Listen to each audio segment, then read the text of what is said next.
Hey guys, welcome back to Horsetooth Cinema. Today is the day.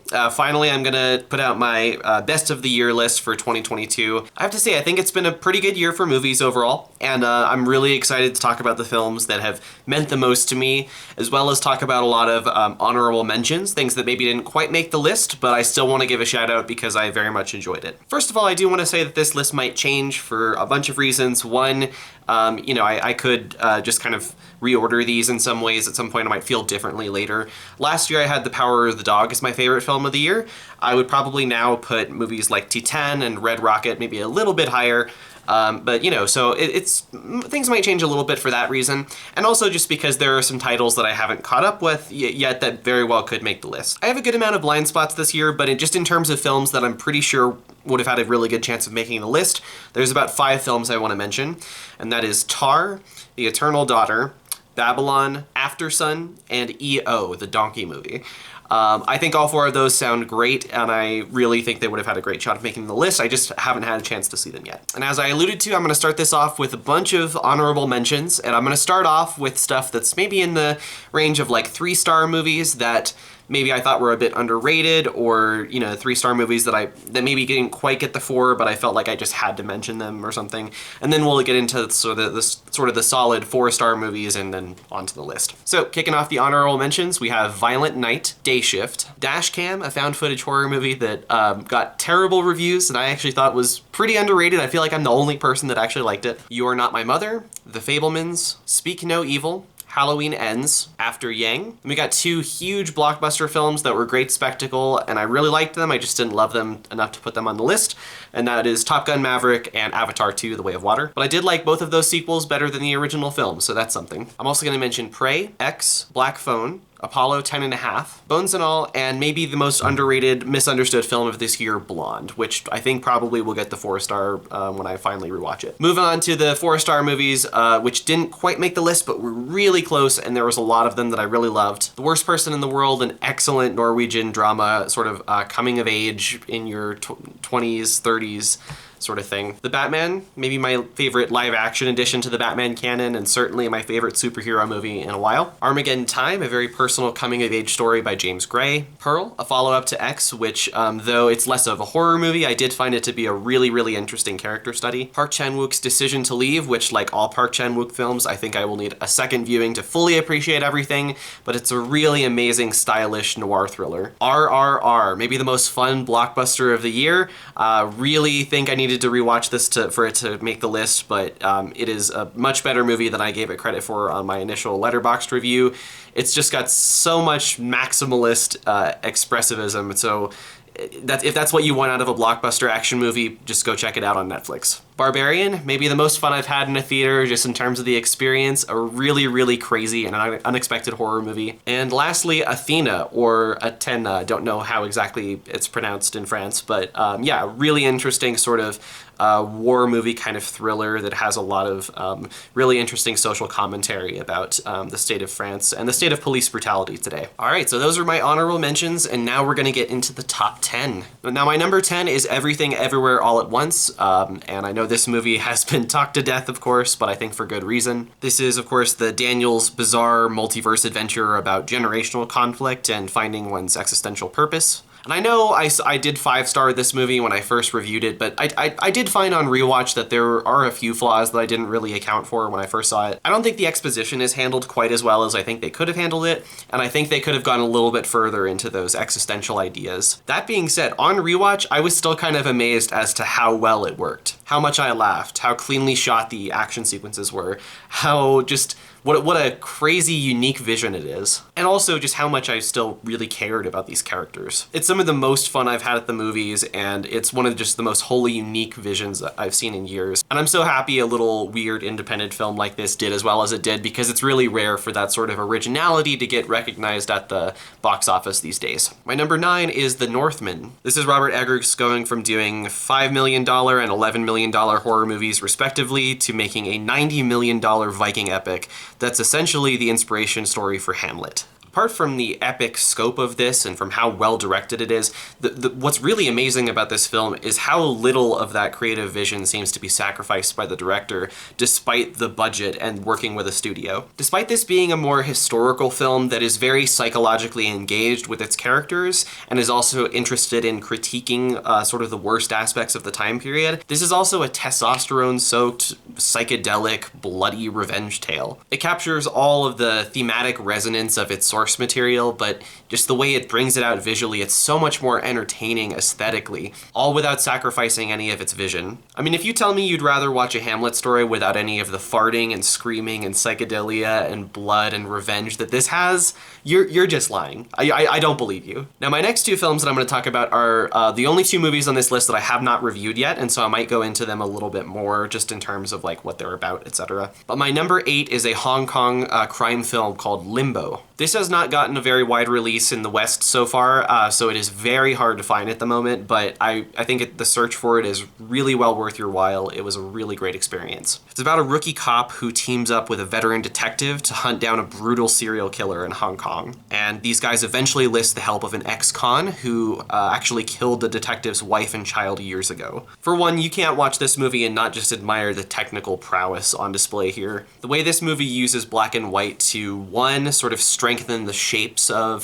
the environment that it's in, two, sort of convey the bleakness of this case and sort of in sort of a noir way, and three, also, you know, sort of hide a lot of the digital and CGI craft that is sort of employed by the directors here. I think it's just used brilliantly. And the production design of this, oh my god, like I'll show you some like stills here, but this movie is just the bowels of Hong Kong, just like searching for bodies in pure sewage and filth. I love movies that can make something so gross look so beautiful. It's a very political film as well. I really love the way it sort of dissects the class struggle in modern Hong Kong. And it also sort of hints at the very precarious political situation, perhaps why, you know, hence the title of the film, Limbo, which is sort of where Hong Kong is in their current state relative to China. But in order to, you know, expose these political ideas, it's purely using genre filmmaking, alluding very much to things I really love, like David Fincher's Seven. I thought a lot about Bong Joon-ho's Memories of Murder, of course. I love the way that the end of the film shows flashes of our potential to be human, but it also juxtaposes that against the very evil things that being human often entails in a very gut-wrenching way. And for that reason, you know, I think Limbo is one of the best crime films of the decade. If I had a chance to rewatch it, it probably would have been higher on this list. Like I said, it's very hard to find, but do yourself a favor and go look for it. My number 7 is another film that I have not yet reviewed on here, and it's because I caught up with it very recently, and that is the film Stars at Noon, directed by Claire Denis. So Claire Denis is one of my favorite filmmakers, and this is actually one of 2 films that she got to release this year. The other one, I think, is called Both Sides of the Blade, which I actually haven't gotten a chance to see yet. And of the 2, Stars at Noon is more poorly received, I would say. But I don't really understand that at all, just having watched the movie. This film is about an American journalist living in Nicaragua who strikes up a romance with a mysterious English businessman. And they eventually have to try and flee the country together as they get caught up in a web of conspiracies. So right off the bat, I think that you know, the reasons why people are struggling with this are, one, they have never seen a Claire Denis movie before, which, like, if you haven't, you're probably not used to her pace, so I could see that being an issue for you. Or 2, they just found there to be no chemistry, romantic chemistry between the leads, which is a problem, obviously, if the movie is a romance. And I can totally see that being a struggle for some people, but for myself personally, I actually do think that aspect of the film is intentional. Claire Denis makes a lot of films about post-colonial societies and the corruption that exists in them, which sort of entails the idea that day-to-day life in these societies, you know, everything is transactional, even things like relationships. And that's exactly how these leads view each other, as means of achieving ends, even if they don't admit that to themselves. But I do like how sort of the ending of the film leads the extent of that kind of ambiguous. We do eventually see throughout the film real progression as to the emotional connection these characters have for each other, to the point where the ending of the film resonated for me as genuinely tragic. On top of that, it's a really great acting showcase. Margaret Qualley and Joe Alwyn are just fantastic in this. They really sell the emotions of their characters. So yeah, I think this is very underrated. I don't really understand why the critics at Cannes didn't like it. I don't understand why the Rotten Tomatoes audience score is as low as it is, but I really loved it, and I highly recommend checking it out. My number 6 is Crimes of the Future. This is a new Cronenberg film where he sort of returns to his body horror roots, and it's about a futuristic society where human evolution has progressed to the point where artists grow new organs and extract them from themselves as a form of self-expression. It's a complicated movie for sure, and it's one that I'm definitely going to need a few more rewatches to fully appreciate what it's doing and kind of get all the little nuances. But I found this, especially at the end of Cronenberg's career or towards the end of it, to be, a really beautiful expression, sort of self-reflecting on his career. I think Cronenberg very much sees himself through the lead Viggo Mortensen character who, opens up his body to sort of reveal his fleshy vulnerabilities. I also found this to be a really interesting sci-fi piece about humanity's place in this increasingly secular environment in which surgery is the new sex. And it asks questions like, should we resist these bodily changes, or should we sort of embrace them? Or more importantly, will we allow ourselves to embrace them? And I think that the last shot of the film has really stuck with me in terms of the way it ponders those questions. It's another film that's really just one of the most well-acted movies of the year. Viggo Mortensen is just fantastic, and Kristen Stewart gives maybe her best performance of her whole career.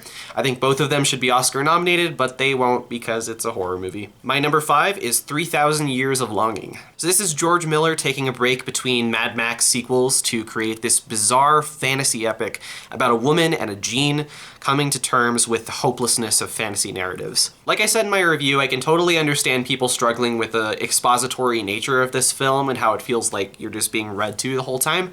But I think just because of the thematic nature of what it's about, it really worked well for me. These people both, throughout this epic that this gene is telling, they start to understand the pointlessness of stories and of narrative. One person as somebody who's studied narrative for her whole life, and the other person as somebody who's experienced a really tormented narrative his whole life. And in some ways, they both kind of realize that these kind of stories are just ways of filling the void that is created by our inability to achieve our deepest desires. But what's really beautiful about it is they eventually sort of realize that they'll just find emotional catharsis, happiness in each other.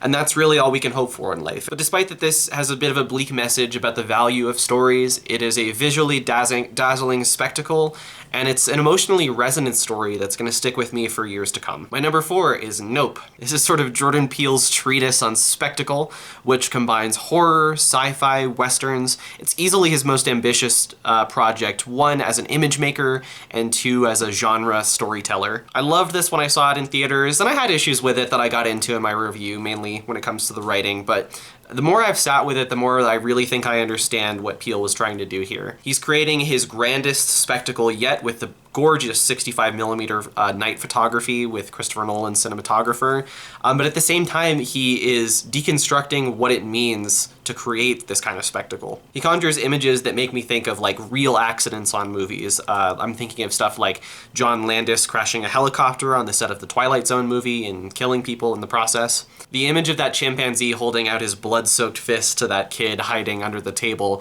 is what I'm going to think of when I'm thinking about the idea of spectacle gone wrong. But also, despite the inherent darkness of spectacle that the film clearly, gets into, I think it's a surprisingly romantic film when it comes to the idea of spectacle, with the way the characters feel like they have to photograph this alien, and they're sort of drawn into it. They dedicate their lives to it because that's all they know. So yeah, I found it very moving and somewhat romantic for how otherwise dark the film is. This might be the movie that I'm closest to giving the 5 to on a rewatch. I really think a rewatch would do a lot for me. But as for now, yeah, I've got to put it in the top 5. It's my number 4 for the moment. My number 3 is Gaspar Noé's Vortex. This is Gaspar Noé's new film about an elderly couple, one of which is stricken by dementia and the other by a heart problem. And it sort of follows them during the final days of their lives. As I said in my review, I found this to be Gaspar Noé's easily his most mature film. It's not trying to nauseate the viewer in very flashy, experiential cinema tools, but it's still one of his most disturbing films, despite this more subtle approach. So it sort of achieves the effect by, it's more with less. I know the split screen throughout the movie, it is a device that didn't work for everyone, but it certainly worked for me. As the screen splits these characters in two, you really do see how, these characters exist in the same space, but in completely separate realities. And as it's kind of alluded to in the beginning of the film, it's, their life is a dream within a dream. And you can certainly see how Noé's own, sort of near-death experience gave him much more than a surface level insight into death. And I think he really brings that out in a very mature way here. Certainly no film just completely broke me this year the way that Vortex did. So if you're really looking to get existential and dark, yeah, definitely check this out. Number 2 is The Banshees of Inisherin. This is Martin McDonagh's black comedy about two friends in rural Ireland in the early 20th century whose relationship is suddenly in turmoil. This is absolutely the best film I saw this year that is going to get any sort of respect at the Academy Awards, and for good reason. I mean, this is, for one, it's a masterclass in acting. There's 4 performances that probably should get nominated. I think Barry Keoghan's performance is probably still my favorite, and it's also the first time, in my opinion, that I think Martin McDonagh has really found his voice as a director. He finds this bleakly hilarious tone that really captures the dry humor that exists in these kind of rural Irish towns, but also the existential loneliness that living in a place like that inherently entails. Like I said in my review, I really love the way this tackles rural town. A lot of movies, yeah, they sort of copy and paste the formula of like David Lynch, sort of, shiny surfaces with disgusting stuff underneath, but this sort of uses that humor in a way to kind of expose itself in a lot of ways, that the humor is sort of hiding something much darker.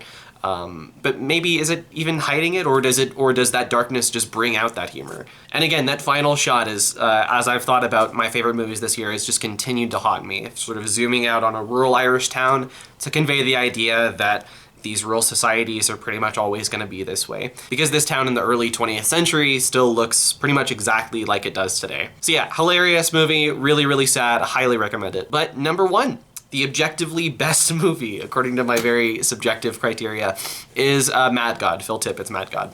This has basically been my number 1 movie of the year since I saw it all the way back in June. I just absolutely fell in love with it. It's basically Phil Tippett's 30-year passion project of a stop-motion hellscape.